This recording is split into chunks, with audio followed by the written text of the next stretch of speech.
Hello, everybody, and welcome into Corner Booth Sports. My name's John Zaglor of WCKG and Sports Talk Chicago. With me, my man, as always, Daniel Karp. Both go to the University of Chicago, and we decided once again to come together and talk a bit of sports, and that's what we're doing today. How are you, Daniel? I'm doing well. I'm really excited to talk about possibly my favorite topic in sports, which is the Hall of Fame. So without further ado, let's get into it. Yeah, Baseball Hall of Fame. We planned this a bit. We're going to talk about guys who aren't in right now, who we think should be in. And this is a point of contention between us. We debate this hours on end, really. If you know us, you know how much we are passionate about this topic. So, Daniel, why don't you go first? Tell us about a player that you think should be in that isn't in right now. Well, thanks, John.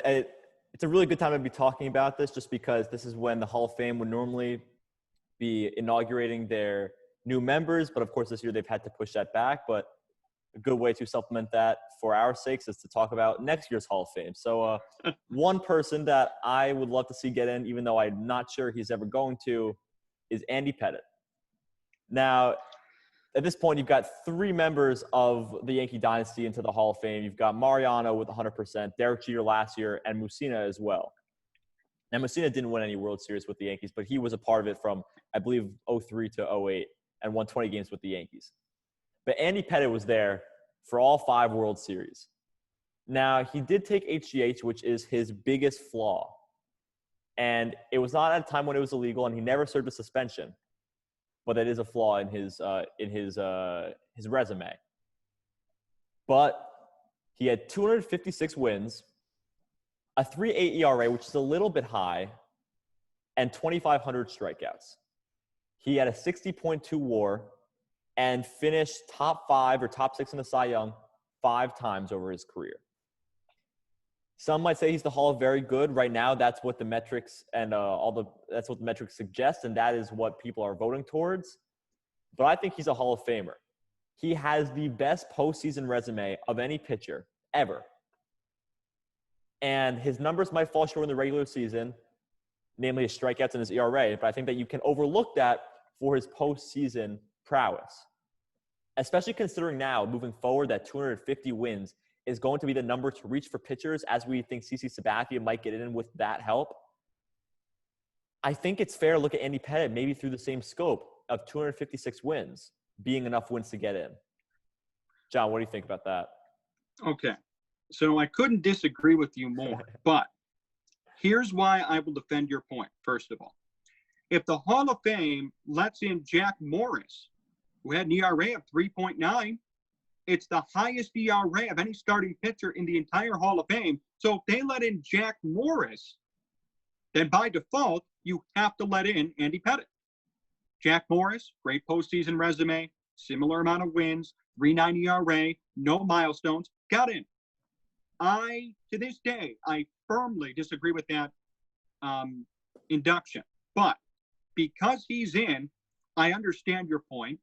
And rationally speaking, he should be in, Pettitte, if Jack Morris is. Now, if we're talking about me and what I personally think, no way. But then again, Jack Morris shouldn't be in. Harold Baines shouldn't be in. There are a lot of guys who are in the Hall of Fame right now who really shouldn't be there. In the case of Pettitte, yes, he was a good player. But he did use steroids. That's been proven. Good friends with Roger Clemens, our friend who also is not in the Hall of Fame because he used steroids. So that's, first and foremost, a big problem. Secondly, although he has some milestones, right? The 250 wins, World Series championships, I get it. He doesn't have any of the old school milestones that you would consider to be Hall of Fame worthy. Did not get to 3,000 strikeouts, didn't even get to 2,500. And today, that's also your new ticket to the Hall of Fame. He never was considered the best at his position, or even a top 5, I would argue. Yes, he finished couple of times top 5 Cy Young, but I mean, you look at his years in the league and his ERA and his ERA plus. 117 is fine. It's not great. 120 is usually the benchmark, and that's just the low part. You got guys in the Hall of Fame pitchers, 130, 140 in the ERA plus category. His ERA of 3.85, if he were to get in, would be the second highest amongst any starting pitcher. And if Jack Morris wasn't let in by the Veterans Committee, it would be the highest. So I am completely against Andy Pettitte. I could not disagree more, but I'm not surprised. I'm not surprised you would nominate Andy Pettitte to try and get in. No, of course I have the Yankee bias, but I do have one question for you. So Mike Mussina got in. He had a 3.68 ERA, a little bit high as well, I might say. I thought he deserved to get in. I thought he was the most overlooked pitcher from the steroid era, but it was the steroid era, and the ERAs were a little bit inflated. Pettis might be a little bit more so, but does that possibly sway the ERA argument? And you can assume, I mean, it's not fair to assume, but the ERA was higher because of the steroid era, and had he pitched in a different era, the ERA would be lower. That is a good point, and it's something to be considered for sure. But he did use steroids himself. Whether it be for recovery purposes, which is what the official narrative is, or whether it be for more that we don't know about. So because of that being on his resume, even though the ERA argument is sound, because of the fact that he himself used steroids, he should have done better. If he had steroids in his system, he should have done better than how he did, in my opinion. So I don't firmly agree or fully agree that that would be a great argument for it. I still don't. He's the Hall of Very Good. Then again, as we already acknowledged, there is Hall of Very Good players in the Hall of Fame today. So if we're going to go by that measurement and by that argument, yeah, let them in. Let a ton of guys in. There are a ton of guys who are the Hall of Very Good. You might as well just let them in too. Let them all into the Hall of Fame because that's what it's turned into these days. But if we're talking about straight up hard-nosed Hall of Fame numbers and what's the word I'm looking for here? Hall of Fame numbers and milestones, I don't think he deserves to get it. But that's me. Yeah, I mean, I totally understand the point, and I think that most people agree with you. Luckily, this is all a moot point because he has gone from 9% his first year to 10 to 11%. So he's not growing at the rate that he should be if he wants to be on track to get there. And it might go up with the weak ballots moving forward. But I just think that you can counter the lack of milestones with the postseason milestones, which he leads. He's the winningest pitcher in postseason history. There is no one that has pitched better in the postseason than Andy Pettitte. By that argument, then, we have to let in Curt Schilling too. And I would agree. I maybe you'll talk about this more, but I think that it's pretty stupid that as a result of his political beliefs, whether you agree with them or not, that he is not getting in on his baseball merits, which is what the Hall of Fame is. The Hall of Fame is not how good are you at baseball and how good of a person you are, because then Ty Cobb wouldn't be in there. Ty Cobb was a terrible person. Yep. So what? If you want to pull out Ty Cobb, then we'll talk about Curt Schilling. But until then, Curt Schilling should be in the Hall of Fame. And I think that he will be getting in this year. He was 70% last year.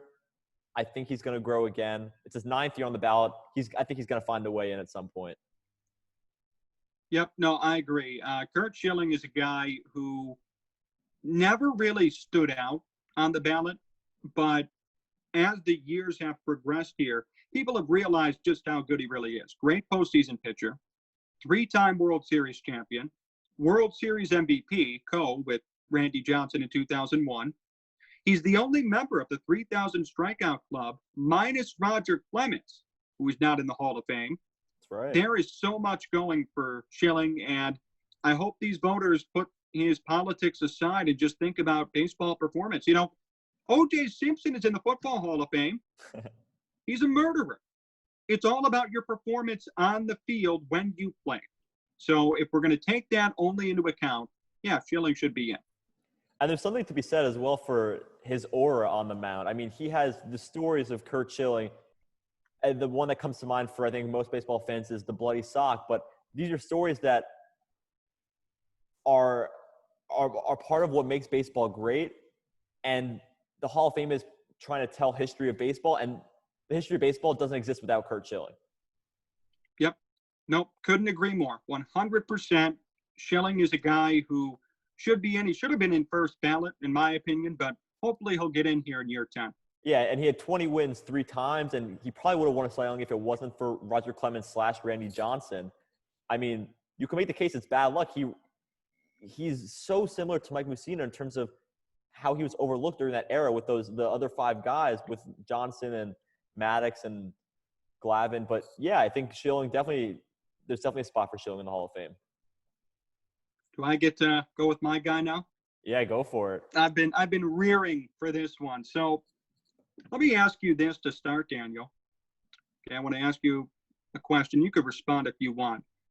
If you're the best at your position, should you be in the Hall of Fame? It's a very interesting question, John, because you could look at it from a few different standpoints. The one that I want to look at is just the top 1% of baseball players, which is what the Hall of Fame represents. Because you could have the top 1% of baseball players could all be right fielders. A lot of the best baseball players, hitter-wise, are outfielders. And Sure. other positions are less represented. But that's not because the outfielders or the infielders are not as good as – or the infielders are just not as good as the outfielders. And that's why there are more outfielders in. So I don't think it's a matter of if you're the best at your position as much as are you the top 1% of players, period. That's a fair point. Look, here's the thing. I know you're going with this too. There is a guy on the Hall of Fame ballot right now who, last time I checked, got 28% of the vote, who is considered the greatest power-hitting second baseman that baseball has ever seen. No one has hit as many home runs at the second base position as Jeff Kent. And that's a guy who is still struggling to get in the Hall of Fame. He broke Ryne Sandberg's record. He cleared it. Sandberg had 282. Kent, 377. Kent won an MVP. You can't tell the story of baseball without Jeff Kent. And I find it just appalling, Daniel, that people are not voting for Jeff Kent. Again, he's the greatest power-hitting second baseman in the history of the game. The history. From 1876 to 2020, there is nobody who's hit more home runs at second base than Jeff Kent. And yet, for some reason, he's at 28% with 2 years to go. I don't understand it. Man, somebody needs to give me a vote, okay? Because this is ridiculous. Even nobody supports him. The traditionalists don't support him. The sabermetricians dare not support him. And I don't understand why. I don't get it. You know, the argument is that he's a one-dimensional player. You know what? I don't care. Again, nothing will go past me less than the 377 home runs. If you are the greatest at something, you should be in the Hall of Fame. But he's just the greatest power hitter. That's such a niche. Like, that's like saying that because Billy Hamilton is the best speedster of the 2010s, that he should be in the Hall of Fame. And that is absurd. Isn't it absurd? Then why did Mike Piazza get in? How many home runs did he have? 420-ish. But the point is, he got in. His biggest calling card was most home runs at the catcher position. And I remember when they let him in, that was the biggest thing. Was above 300. He was a 10-time All-Star, I believe. 12-time All-Star. Silver Slugger. Rookie of the Year. 60 WAR. What is Jeff Kent's WAR? Do you know what Jeff Kent's WAR is? 55. 55.4. And do you know what Jeff Kent's WAR 7 was? 35.8. Exactly. He's below Tim Hudson, who's not even – you can't even imagine Tim Hudson being in the Hall of Fame. He's below Tim Hudson. His WAR is low. If he was the greatest second baseman, his WAR would be high. Wouldn't it? All-around second baseman, yeah, sure. Mike Piazza was notorious for being a horrible defensive catcher, and they let him in. I remember, Daniel, okay, MLB Network. We both watch it religiously. When the Hall of Fame announcement was made, and they said Mike Piazza was getting in, I watched it live. They said he has the most home runs by a catcher ever. That was a big deal that they made when they let him in. So why does that not transfer to Jeff Kent at second base? Yeah, you got no answer. It just Nobody seems has an answer. the answer just seems like the batting, like in the same argument you may get Andy Pettit where none of the metrics are big enough. None of the metrics are big enough. If I showed up one day and I was the first baseman to ever hit one home run and no one else had ever hit a home run at first base, am I a Hall of Famer just because I have the most over other people? Maybe that's an extreme case that I'm giving. But I'm not sure that Mike Piazza got in because he had the most home runs at the catcher position. I don't think Jeff Kent should get in because he has the most home runs at the second base position. Sorry, Mike Piazza at the catcher position. You're a Cubs fan. Why did Ryan Sandberg get in the Hall of Fame? Ryan Sandberg was an all-around great player. 282 home runs, won an MVP, great defender, Gold Glove winner, but also, and this is important, the face of the franchise. That is something, look, Chipper Jones, right, did not get to any milestones, finished short of everything. Didn't get 3,000 hits, didn't get 500 home runs, but you know what? He played with the Braves his entire career. He was the face of the franchise offensively during their great years of pitching. That's why he got in. If Jeff Kent had stayed with one team his entire career and put up the exact same numbers, he'd be a first ballot Hall of Famer. Yeah, but he didn't. He was not pivotal to any team. Okay. But that shouldn't be held against him. It's not his fault that he jumped from team to team. And by the way, the Giants made the World Series with Jeff Kent. The Astros made the NLCS with Jeff Kent. He's been on postseason teams. He's been on good teams. He won the MVP the year the Giants made it to the World Series. That wasn't even Barry Bonds' year. So, no. Jeff Kent deserves to be in Cooperstown. If we're letting in Jack Morris, if we're letting in all these players who don't, Phil Rizzuto, why can Jeff Kent not be there as an elite player, as the greatest power-hitting second baseman in the history of baseball? See, nobody has you can't answer that by saying, nobody can answer it by saying, the metrics are not high enough. The metrics are not high enough. I don't care if you are not the top 1%, you don't deserve to be in. I don't care if you're the top 1% of second basemen if the second base pool is weak, which is the argument I was making earlier. And second base pool just happens to be very weak. Maybe that's because when people were in high school, they started off as shortstops and they had to move over to second base because their arms are weak. And that is why they're all there now, is because they couldn't play shortstop. So if you can't put up the same numbers as if you put up the same numbers as shortstop, you deserve to be in the Hall of Fame because you stay at shortstop. Second base is a weak position. It just always has been. Sandberg got in his teeth. He got in with 76%. Yeah, I know. It took him 2 years. But no, I cannot disagree more. This is ridiculous. Okay? The Hall of Fame, the whole point of the Hall of Fame is for the elite, the best of the best. Jeff Kent was the best of the best at his position. Best of the second base. I don't disagree. But he is not the top 1%, which is what the Hall of Fame ought to be. Forget their mistakes. Forget the Jack Morrises, the Phil Rizzutos. It still is supposed to be the 1%. You can make errors here and there. We don't like them, but they happen. Now that we know that the errors have been made, should we make another error with Jeff Kent? Clearly, no one agrees with you. 27%. Yeah. So there are some people who do agree with me. And if I had a ballot, oh my goodness, the changes that I would make to the voting process, or the idiots that some of these writers have been voting for, is just ridiculous, dude. There are so many people who have not gotten enough recognition, who should have gotten enough recognition. And we talked about this before we came on. Bernie Williams falling off the ballot after 1 year. Kenny Lofton falling off the ballot after 1 year. The sabermetric people right now are rallying around Scott Rowland. Ridiculous. It's just insane. I mean, I need a vote, man. I need a vote bad, because things need to change here in this process. This is just overblown. A lot of people who I think do not know enough about the game are getting votes. And by that process, they're voting for people who should not get in. That's my opinion. I mean, that's just an overarching opinion, but that also goes under the category of why, for some reason, no one is voting for Jeff Kent. Obviously, the people who are voting don't know enough about the game to comment on what Jeff Kent really did during his time in baseball. That's just me. How far away are you from getting a vote, John? Well, let's see.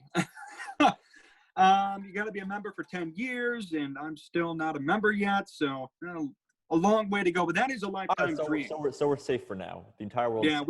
Yeah, I guess we are safe for now, because once I get there, man, there are going to be huge changes when it comes to the voting process. Because some of the people you see get voted for, it's just, you have to scratch your head and wonder, did this guy even watch the game, or did this person, man or woman, watch the game of baseball? It's ridiculous, horrible. Yeah, I hear you sometimes. All right, let's run through the list of the guys who are going to be on their first ballot. And I want you to tell me if you think anyone is even going to stay on the ballot. I mean, this is an incredibly weak class. You've got Tim Hudson, who might have the best case to even stay on the ballot. You've got Tim Hudson, Mark Burley, Torrey Hunter, Dan Herron, Barry Zito, Aramis Ramirez, Shane Victorino, Grady Sizemore, Alex Rios, AJ Burnett, Nick Swisher, Aaron Harang, Dan Ugla, TJ Wilson, LaTroy Hawkins, Michael Kadire, Corey Hart, Adam LaRoche, Rafael Soriano, Jeffrey Affelt, Grant Balfour, Jason Marquise, Kevin Gregg, Skip Schumacher. That is the list of not even very good. That's the list of players who played 10 years by the skin of their teeth. Hey, Skip Schumacher pitched. He actually was a utility player. Let's keep him on the ballot one year, right? What was his WAR? 1.5. Yeah, sounds pretty good. I have a better WAR than that. If but I had to guess, anyone staying on from that list? I have preferences. I think Tim Hudson should stay on. I think Mark Burley should stay on. And I think Torrey Hunter should stay on. Torrey Hunter was one of the best defenders of his era and put up decent enough numbers at the plate. They accumulated. Mark Burley, I have a soft spot for Mark Burley. I'm not even a Sox fan, but you can't argue 200-plus wins, a guy who made it through his entire career pitching 84 miles per hour. I have so much respect for that. And Tim Hudson, yeah, he'll probably stay on. You know what? The 222 wins, he was a winning pitcher. When you thought of Tim Hudson when he played, you thought, this guy is a winner. The injuries are what hurt him. If he could have stayed healthy throughout his entire career, yeah, he'd probably be a Hall of Famer. So I think those guys will probably stay on. And, as for the rest, you have to wonder what they're even doing on the ballot. Yeah, I think I agree with you. I mean, Mark Burley was just such a likable guy. He pitched that perfect game with that crazy Dwayne Wise catch. And the year later, he had that play where he flipped the ball through his legs, tumbling to the ground like an old man. Great to watch. Torrey Hunter, I mean, in the All-Star game, I remember him robbing home runs. He was just – you never want to play against him because for some reason, every time you played against him, your team would hit a bomb and he would catch it somehow. And Tim Hudson, I couldn't agree more with the injuries. I mean, there was that one year where I forgot which Met. It could have been – I forgot which Met, but rolled over his ankle on the play at first base, and he missed an entire year because of that. And, yeah, I mean, injuries hurt him, but a 3.49 ERA with 220 wins. He better stay on on at least 1 year. So yeah. Class. Again, if Jack Morris can get in, then Tim Hudson should be on this ballot for all 10 years, Yeah, and, Torrey Hunter, an underrated case for the Hall of Fame. I'm not going to say he deserves it, but 2,500 hits and a great outfielder, he could get 10%. He could stick around for all 10 years. Yeah, the thing that hurts him is his hitting, because he didn't really bloom as a hitter until 5 or 6 years in. So his numbers are low. His OPS plus is only 110, 793 OPS. That's not Hall of Fame worthy. Let's be honest here. But his glove was notorious in baseball, and there were years in which he had very good numbers at the plate. So, yeah, he better stay on. I would vote for him if I had room on my ballot. And judging by the class this year, I'm going to have a lot of room on my ballot. So, yeah, I would vote for him. And I would also vote for Burley and probably Hudson if I could. If I had the room, why not add them on? They are good players. You might as well keep them on the ballot because, again, there are guys in today who you scratch your head about, or guys who get votes consistently. I'd rather vote for Tim Hudson, Mark Burley, or Torrey Hunter over Scott Brolin. Yet probably Scott Brolin's going to get in at some point. So, let's reset our priorities here. If we're talking about certain guys getting in, certain guys who have gotten in, then we have to consider the guys at the bottom of the ballot who in some cases or in previous years maybe would get no support. they should be getting more support now. Yeah, I mean, we'll definitely see what happens. I'm just looking at the ballot here. I honestly, I didn't even know that C.J. Wilson retired. He was pitched for barely enough time to even get himself onto the ballot. And I honestly thought that he was still probably in the minors, just sitting somewhere. I mean, he was 34 when he retired. He's only just turning 40. I mean, he's not going to do anything on that ballot. Do you have a list of 10 guys that you would select today? Man, that's tough. I am putting you on the spot here, but yeah, well, if we go through it, let's take a look. I'd vote for Schilling. Are you a Clemens and Bonds guy? I am a Clemens and Bonds guy. Okay. That makes it 3. Wagner, 4. Kent, 5. I guess Burley, 6. Hunter, 7. Hudson, 8. And then Omar Vizquel would be my 9th. And by the way, those Hudson, Burley, Hunter, I only included because I had room. Realistically, truly, it'd probably just be 6. And even that, even those guys, I don't think are all Hall of Fame worthy. You know, I love Jeff Kent. No one else does. Including him on that ballot with only 6 guys total goes to show you how weak this year's ballot is and how weak it will be for the years to come. Yeah, I mean, such a weak time in baseball. It's shocking, actually, when you look back on it, especially growing up around those times. We thought the players were talented. Turns out they were not. Yeah. They were pretty bad, actually. Think about like Johan Santana, Jose Reyes, all those guys. They were fun back then, but are they really Hall of Fame worthy? Probably not. I'm going to look really fast at 2022 just to see if there's anyone that's even remotely decent moving forward. You know, 2022's got a decent ballot. I'm not sure if any of them are going to get in first time around. You've got A-Rod on there. He's a controversial one. He probably won't get in. Ortiz, people like him, but he took steroids, played DH. Teixeira's on there. He was one of the best switch hitters of all time, but still not possibly good enough. And that's about it. Again. Well, hey, you got Jimmy Rollins on there. I like Jimmy Rollins. He may not get enough votes. He may fall off the ballot, but he does have some numbers to his name as well. He could squeak on. He could even survive for a while with an MVP and a World Series under his belt. So right. So he could survive, but I mean, definitely a weak time, I think, overall. If I had to give my pick this year, I don't even think I would fill my ballot. I think I've got Schilling. I like Bonds and Clemens. I just think that whether they took steroids or not, they were too talented, especially Bonds. I mean, I couldn't even be one of those people that there might have been one person last year that voted for Bonds and not Clemens, or Clemens and not Bonds. I might be the other way around where I might just vote for Bonds over Clemens because I think that Bonds we know for a fact that he was just too talented before he took the roids. But Schilling, Bonds, Clemens, I like Todd Helton. I know people don't like him a lot because he played so much in Colorado, but I feel like if you can't blame someone for where they play on the field or for a team not liking them to keep them around for 20 years, like you say with Jeff Kent, you can't blame him for playing in Colorado. So Schilling, Bonds, Clemens, Helton. As I said, I like Pettit. I like Vizquel. That's 6. And, you know, just to keep these guys on the ballot, I'd like to see Hudson, Burley, and Hunter just survive 1 year. I think that there's some honor in staying on the ballot for 1 year. And so that's, I think, why people get 1 year on the ballot. They survive and they get chopped off. So I would leave one vote short. I wouldn't vote for 10 guys. Yeah, nope, I agree. That's the way this is going. And you've seen a lot of people. I know last year there were a lot of writers early who voted for 2 guys or only 3 guys. And they got major pushback. But the argument is, well, who else is there to vote for?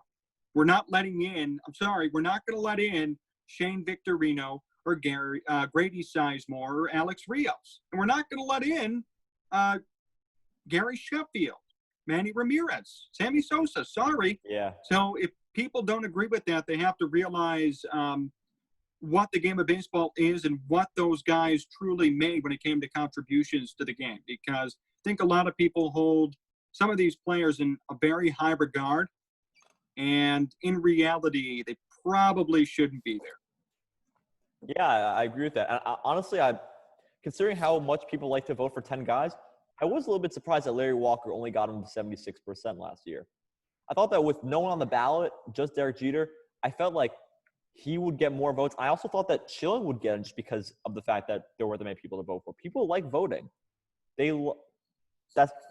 They like holding their power and using it. And so I was surprised that Schilling didn't get in last year. But this year, I think will be his year. Yeah, no, for sure. This is it for him. Even with the politics, there have to be 75% of the writers who support him based on baseball ability. I know I would. So hopefully more will follow suit. Yeah, and he went up 10% over just 1 year. So you got to expect he's going to get that 5% boost again. Yeah. All right, so let's shift gears now. We're all talked out of baseball. Let's go on to some of the NFL news. I know this happened maybe it was a week or 2 weeks ago at this point, but Cam Newton finally signed to the Patriots. Partially the reason it was delayed was because of the lack of a physical being done before COVID-19. But what are your thoughts on that now that he signed? I love this move. This is the mature decision, as I've said on my show. You know, I don't know what Cam was waiting for. I don't know what he thought he was going to get. This is a washed-up quarterback, a guy who has gotten progressively worse since 2015 when he won the MVP. And it's a telling sign when the Carolina Panthers reject a $19 million option. Today, for a quarterback, $19 million is chump change. It's pennies out of a pocket. So when you reject that, what you tell everybody is that it's not about the money, it's about talent. We believe Cam has nothing left. Goodbye.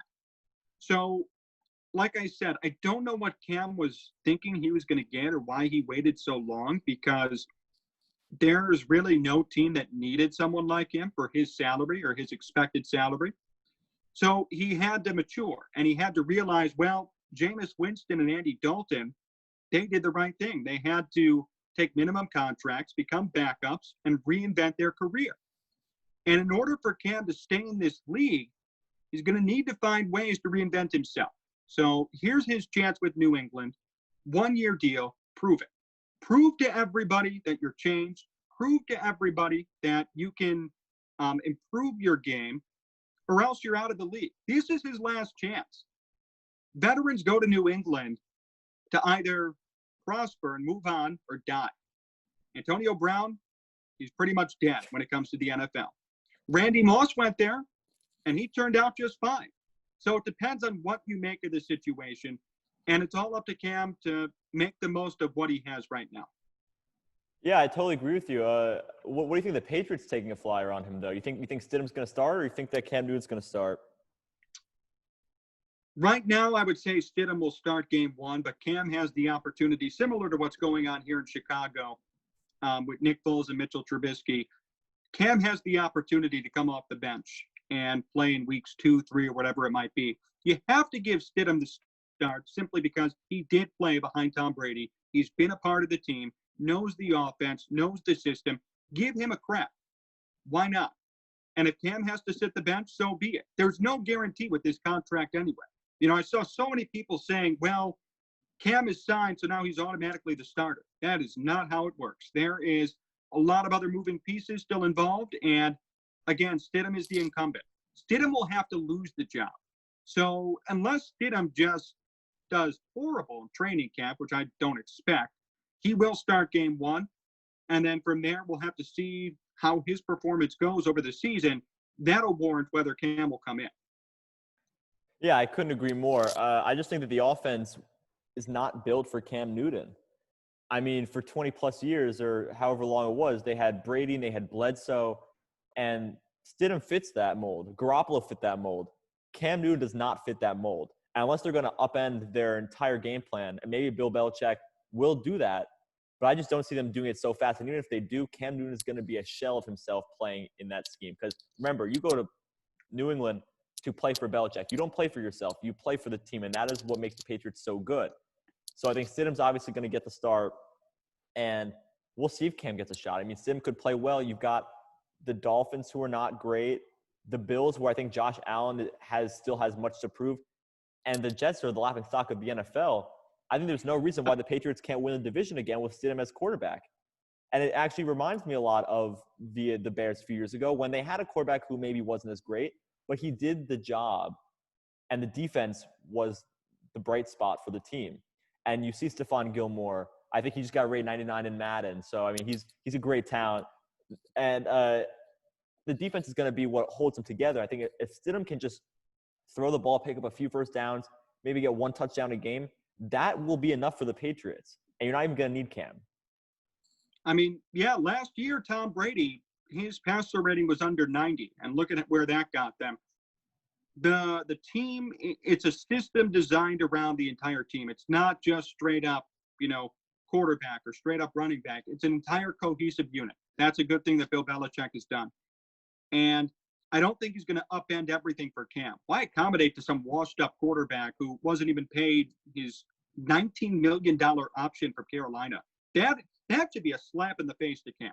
And I think it was. Like, come on. You've been with Carolina. You led them to a Super Bowl. You won an MVP with them. Then all of a sudden, yeah, you know what? We're not even going to pick up your $19 million option. That is so insulting. I can't believe he's not embarrassed by that. So I think, yeah, it's going to be tough for Cam. He's going to have to outplay Stidham either in the preseason or in the regular season. Similar to what's going on here, it's Stidham's job to lose. Unless he plays horribly or gets hurt, of course, Cam will not be seeing much of the field. No, I agree. And let's now talk about Mitch versus Nick Foles in Chicago, where you're located. What do you think is going to happen with that? So here's my theory.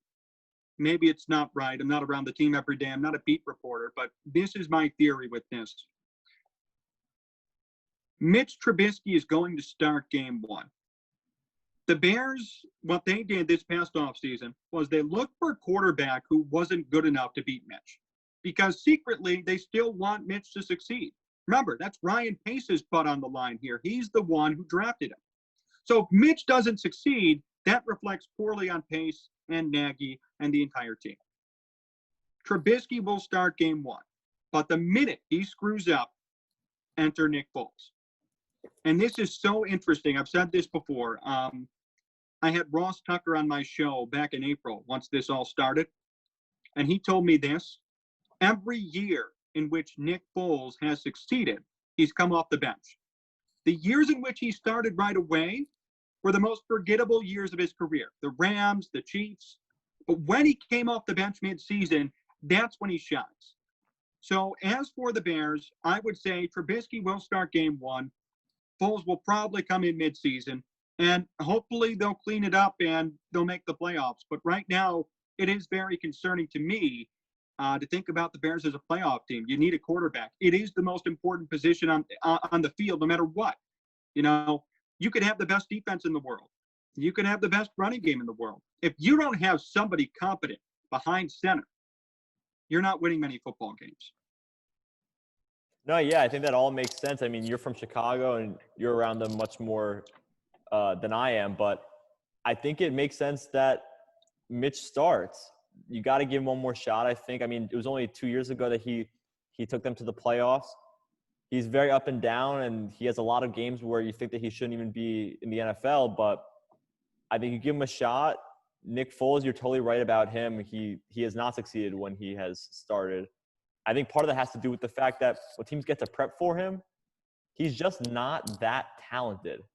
There's a reason he's always a backup quarterback, and I think this is going to be the exact same in Chicago. I think that the Bears are probably, I think that they have a good chance to make the playoffs again with Foles coming in as the backup quarterback when Mitch stinks it up.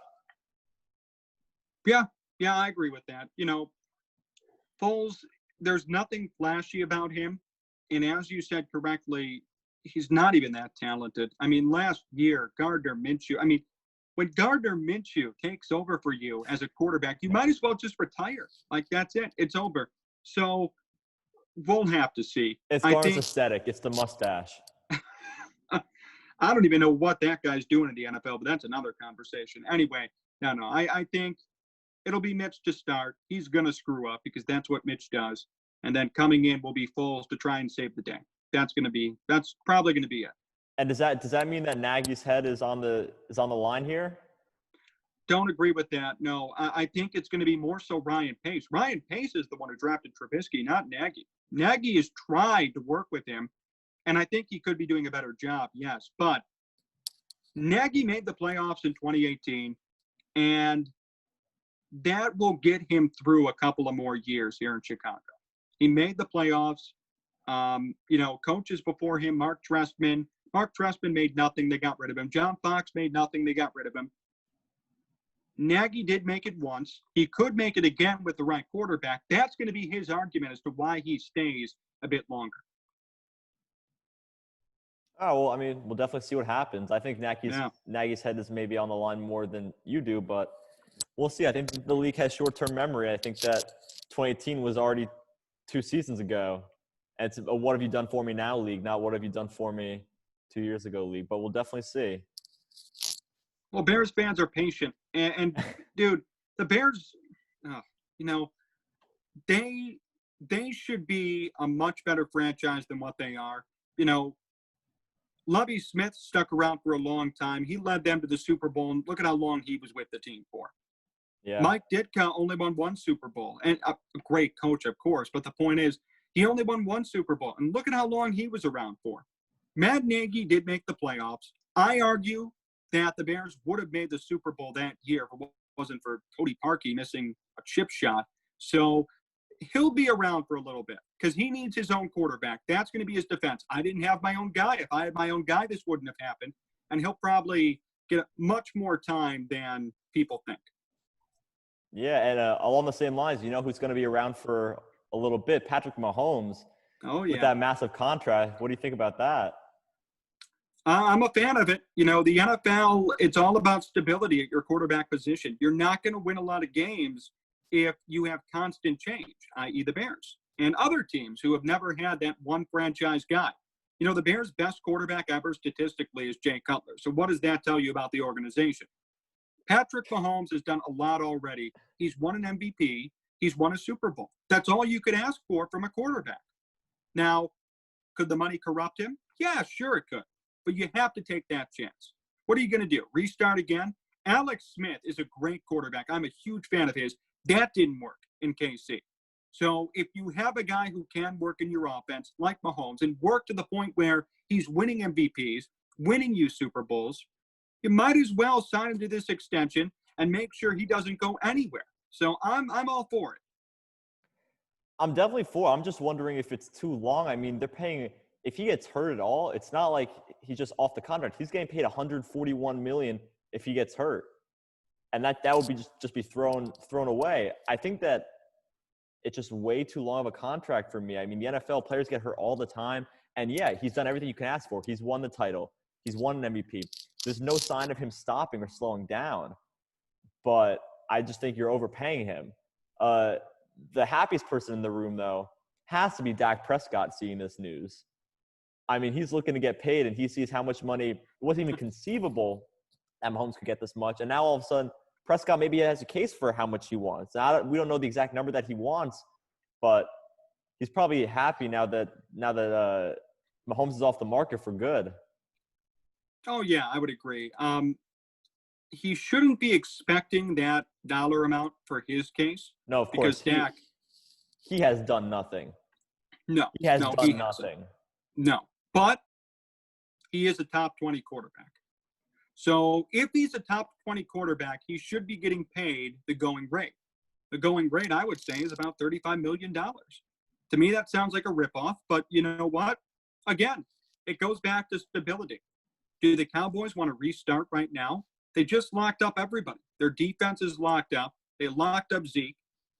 You might as well lock up your quarterback and see where he takes you. Troy Aikman was there for a while. He won them 3 Super Bowls. Tony Romo, there for a while. Maybe they didn't win in the playoffs, but they were regularly in the conversation every year. So you want to have stability. $35 million is a lot for Dak Prescott, but judging the situation, judging the league, I mean, I would argue there are 10 teams right now who would love Dak Prescott right away, including the Bears. So you might as well lock him up. And not for $45 million per year, mind you, but at a decent price because he deserves it. Yeah, I agree that stability is the most important thing that a team can have from the quarterback position. But I think that they lost that possibility when they paid Zeke so much money. I mean, he's a running back. The longevity is just not there. I think that they threw away a lot of money with him. And they probably can still move some money around and afford to pay Dak what he's owed. But you're talking about the stability, and the running back never gives you stability. Why'd they go out and pay him? I don't know. So I think that the Cowboys are just moving the wrong direction. Jerry Jones is way too hands-on. But we'll definitely see moving forward. I mean, I have my doubts about Dak. I don't think he's done much. I just don't see him being a long-term piece. You want the stability, but they don't have enough talent around him, I don't think, to even win with him. Well, I mean, him and Zeke work very well together. So if you lock up Zeke and you can lock up Dak, that'll be a nice combo to have offensively. They have Amari Cooper, right? They still have him. They have some weapons there. Would it be nice if they had a good 2 or 3 wide receiver or maybe a tight end? Sure. Maybe that'll come with time. Maybe they could draft somebody and get lucky because they're not going to sign anybody. They have no money. But, yeah, they're going to have to hope for something like that. And, Dak only wants a 4 or 5 year deal. So he's expecting more money in the future, or he's expecting to leave. Who knows? So that could also be a possibility. So if I were the Cowboys, take advantage now because, again, this is their time to win. They could win the Super Bowl this year. I could see it with Dak, with Zeke, with that defense. It's possible. Have they ever won a playoff game?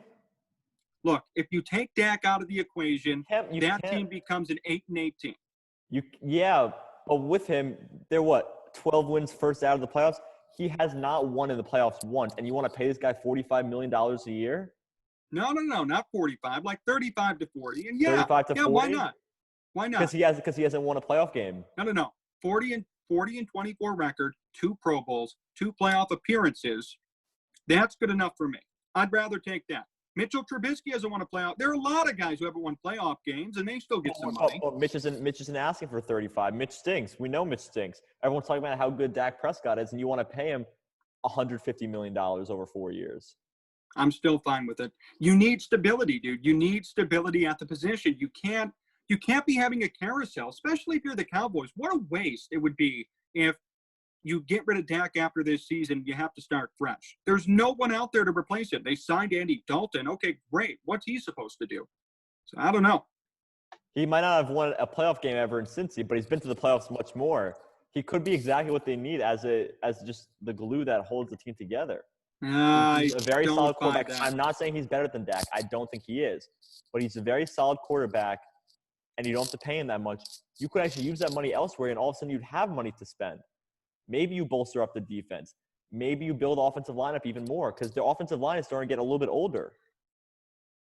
We'll have to see. I don't know. You are right, though, in that Jerry Jones is way too hands-on. So we're going to have to see how this all plays out for Dallas. Well, thank you, everybody, for watching us today. Corner Booth Sports, Jon and Daniel. We appreciate you doing this, and make sure to tune in. We're going to do this every week, talk about the latest that's going on in sports, whether it be MLB, NFL, NBA, and NHL. We're going to talk about it all. Daniel, this was fun, man. I really appreciate the time. It was a good time, and can't wait for more of these. Yeah, I look forward to the next time we get to sit down in the corner booth and talk about everything. Well, thank you guys again for watching. Make sure to subscribe to the YouTube channel, and we'll see you next week.